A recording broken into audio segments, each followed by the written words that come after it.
আল্লাহ পাকৰ ওচৰত লাখ লাখ শুক্ৰিয়া। আমি একমাহ ৰোজা ৰখাৰ পিছতো পবিত্ৰ ঈদ উল ফিতৰৰ ৱাজিব নমাজ 2 ৰাকাত আমি দামপুৰবাসী ৰাইজে ঈদগাহ ময়দানত আদায় কৰিলোঁ আৰু আল্লাহ পাকে আমাক একত্ৰিত হৈ নমাজটো আদায় কৰাৰ কাৰণে সুবিধা দিছে, সুযোগ দিছে। তাৰ কাৰণে আল্লাহৰ ওচৰত লাখ লাখ শুক্ৰিয়া। আৰু লগতে আমি দোৱা কৰিছোঁ এই পবিত্ৰ ঈদ উল ফিতৰৰ নেক বৰকতত সমূহ অসমবাসী ৰাইজ, হিন্দু মুছলমান জাতি ধৰ্ম নিৰ্বিশেষে সকলোকে যেন আল্লাহ পাক ৰব্বুল আলামিনে শান্তি আৰু সম্প্ৰীতি বজাই ৰখাৰ কাৰণে তৌফিক দান কৰে। আমি বিশ্ববাসী তথা অসমবাসীক পবিত্ৰ ঈদ উল ফিতৰৰ শুভেচ্ছা জনাইছোঁ।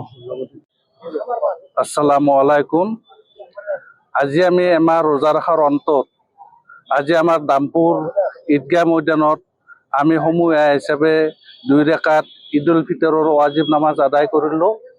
আজি আমাৰ ইয়াত প্ৰায় 15,000 মান লোক সমবেত হয় একেলগে আমি নামাজ আদায় কৰিছোঁ। আৰু আমাৰ আজিৰ ঈদৰ নামাজত ইমামতি কৰিছে আমাৰ দামপুৰ ইছলামী মাদ্ৰাছাৰ হেড মদাৰিছ মাননীয় আব্দুল জলিল কাছিমি চাহেবে।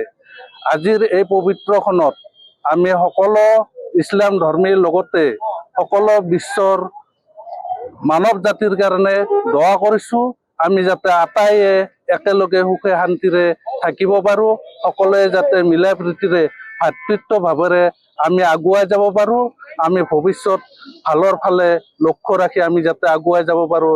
তাৰে কাৰণে আজি এই পবিত্ৰখনত আমি আল্লাহৰ ওচৰত, নেদেখাজনৰ ওচৰত দোৱা ৰাখিছোঁ। আল্লাহ সকলোকে যাতে ভালে কুশলে ৰাখে, সকলোৰে সুস্বাস্থ্য কামনা কৰিছোঁ।